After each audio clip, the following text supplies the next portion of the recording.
Petite intro que je fais après la vidéo, je viens de faire les premiers tests du joint et bordel de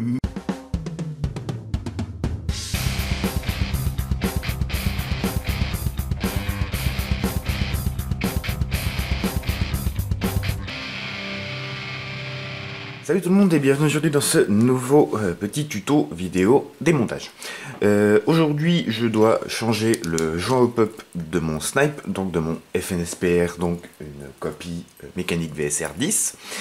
Et je me suis dit que même si la manip est très simple, faire un petit tuto vidéo pouvait aider certains qui débutent, qui cherchent le tuto pour faire ça correctement.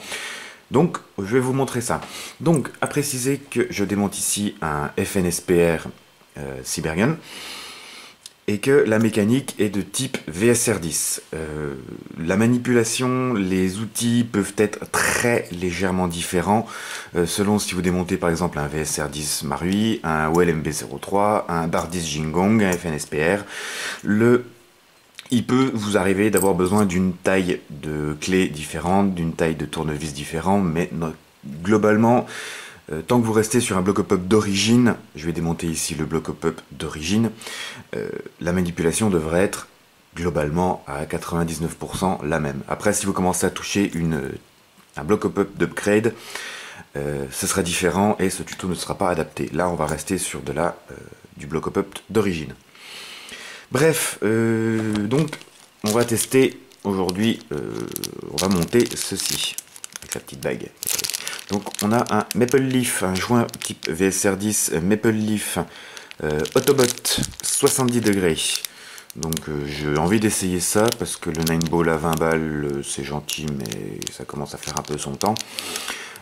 Apparemment, donc il y a la gamme Autobot Decepticon. Le Autobot serait plus pour la portée, le Decepticon plus pour la précision.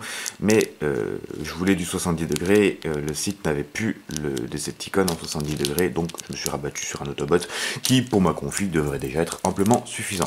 Pour tout ce qui est histoire de degrés et tout, je vous invite vraiment à checker tout ce qui est groupe Facebook pour Sniper, Sniperland, France Airsoft et des trucs comme ça. Il y a des groupes de snipers qui vous aideront à trouver les informations selon votre config. Et les billes que vous utilisez, moi je pense que ça pour ma config devrait faire l'affaire. Je vous remets de toute façon le lien de la playlist du FNSPR. On va rusher un petit peu comme le démontage. Puff. Histoire d'aller vite, je vais retirer la lunette parce que j'ai une vis à accéder ici. On va commencer par retirer les trois vis, tac, hop, les trois vis, tac, tac, tac, pour séparer ça.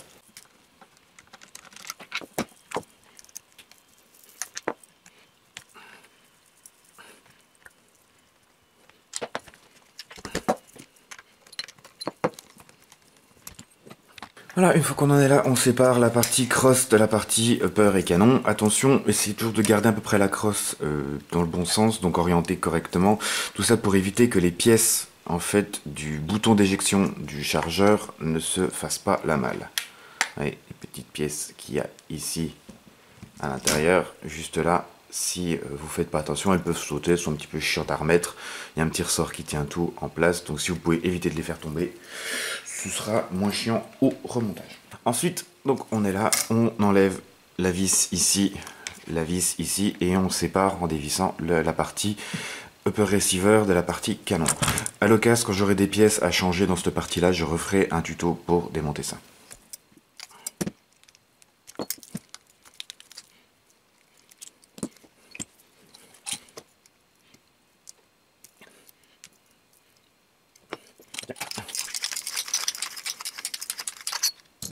Voilà, donc toute cette partie-là, pour le moment, je vous dis, on s'y attellera une prochaine fois. De toute façon, je vais très certainement bientôt avoir un cire à changer dans la trigger box, donc on y reviendra à ce moment-là.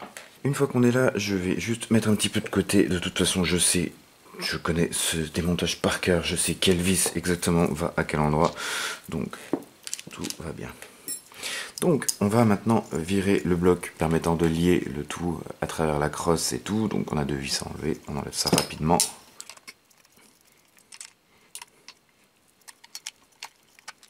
Voilà. On enlève la petite patte de réglage du hop-up parce que vous ne pouvez pas sortir le tout si vous ne l'enlevez pas. Faire attention à la vis parce qu'elle est petite.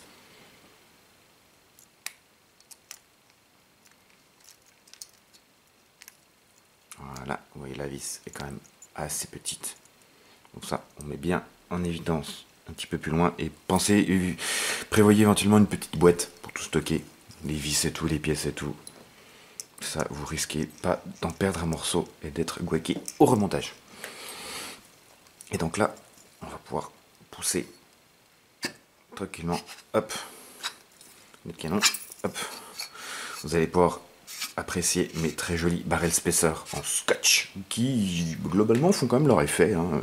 Ça évite un minimum de vibration du canon. J'en ferai à l'occasion, je pense, en mousse, ça ira un peu mieux. Donc là on va faire une petite coupure et je m'installe plus confortablement pour le bloc-up. Donc nous revoilà au niveau du bloc-up. Donc c'est le bloc-up d'origine avec les pièces qui ont été changées. Je vais changer la patte d'appui, le joint, le canon. Et on va commencer à démonter ça. Donc les 4 vis importantes, celle-là qui tiennent le système de réglage, et celle-là qui tiennent le bloc-up séparé en 2 parties. Moi je commence par défaire les vis du système de réglage. Je les mets à part parce que de toute façon vous verrez qu'elles n'ont pas du tout le même pas de vis que les autres. Elles ont un pas de vis large pour le plastique, les autres ont un plastique plus fin, un pas de vis plus fin pour le métal. Mais de toute façon, vous ne pouvez pas enlever les 2 parties. Vous ne pouvez pas tout enlever tant que le bloc-up n'est pas séparé en 2. Tac. Donc là, on va mettre les 2 vis un petit peu plus loin. C'est juste histoire de ne pas shooter dedans, taper dedans malencontreusement et les faire tomber.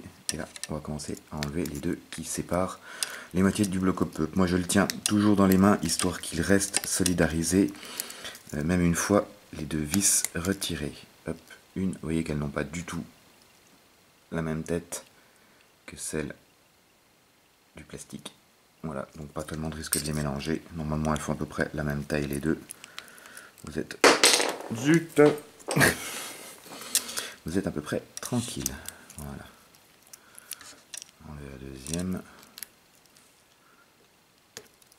Allez. C'est un peu chiant des fois ces vis. Allez. Voilà.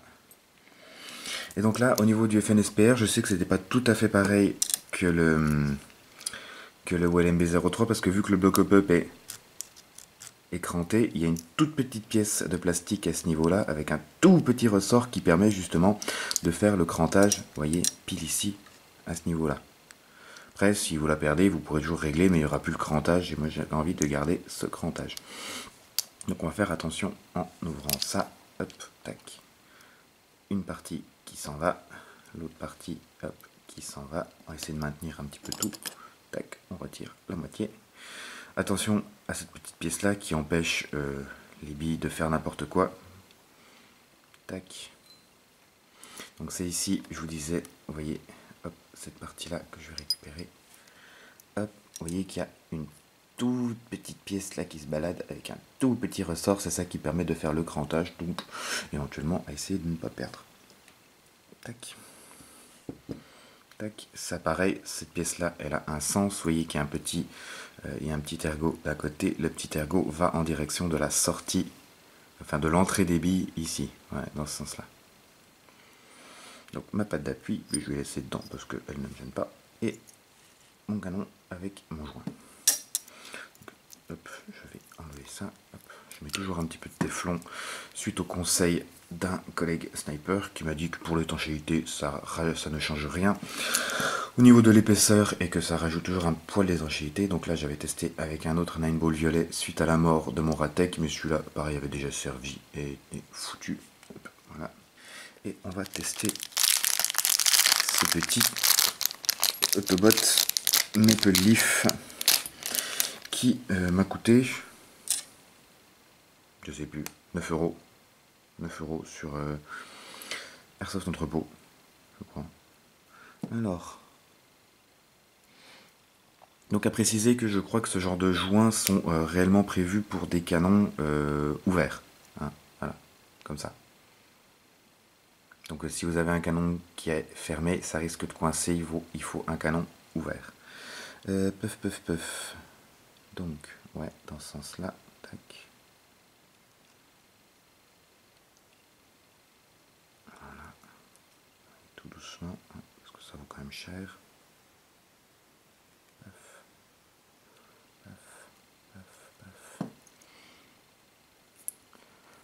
bien aligné. Hop, la petite gorge, les petits ergots du joint tombent parfaitement dedans. L'ergot au niveau de la patte d'appui tombe pile là où il faut, on est parfait.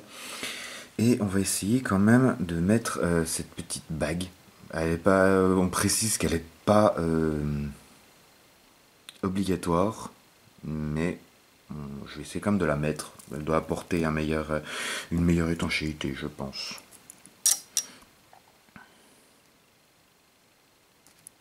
Tac, voilà. Je vais quand même, comme à mon habitude, remettre un ou deux tours de bande de téflon.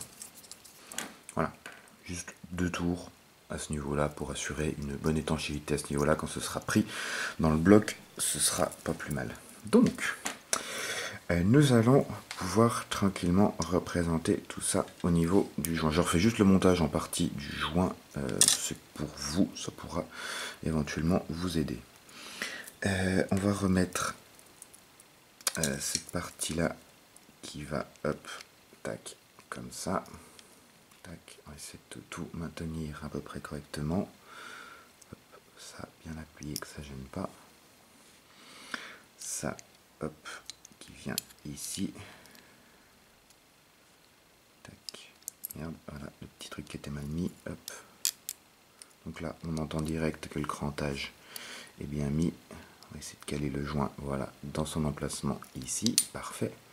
Et là, je ne vais pas refermer tout de suite parce qu'il faut, pendant que c'est ouvert, venir réinsérer le petit aide, la petite patte au niveau du puits du chargeur. Voilà.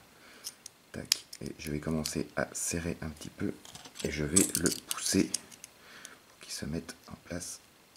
Tac. Correctement. Et là, normalement, mon bloc au pop est resserré. Voilà.